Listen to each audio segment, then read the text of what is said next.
किसी वस्तु के फंसने और उसे छोड़ने की प्रक्रिया पर चर्चा करते हुए हम तनाव के कई पहलुओं को समझते हैं।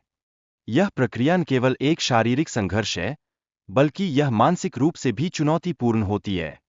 जब हम किसी नाजुक स्थिति में होते हैं, तो उन जटिल भावनाओं को समझना और उनका सामना करना हमें अपने आप को जानने में मदद करता है। इस बीच, पात्रों के बीच एक मजेदार और अनौपचारिक बातचीत का आनंद उठाना दृश्य को और भी हल्का बना देता है। यह बातचीत हमें यह एहसास कराती है कि कठिनाइयाँ केवल हमें चुनौती नहीं देती, बल्कि हमें एक दूसरे की कंपनी में थोड़ा हंसने का मौका भी देती है। इसी तरह से हम अपने तनाव को कम कर सकते हैं। एक पात्र अपने अनुभव को साझा करते हुए बताता है कि कैसे वह भागने में सफल रहा।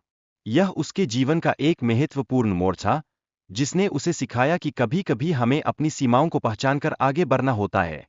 उसकी कहानी हमें दिखाती है कि संघर्ष और विजय का यह खेल हमेशा जारी रहता है। खुद को चुनौती देने के परिणामस्वरूप आत्मविश्वास में वृद्धि होती है।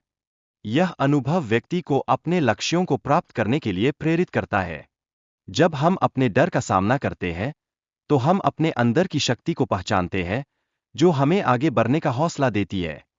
जीवन में कठिनाइयों से निपटने के लिए सही दिशा में कदम उठाना अत्यंत आवश्यक है। ये कदम साहस से ही उठाए जाते हैं, और यही साहस हमें आगे बढ़ने में मदद करता है।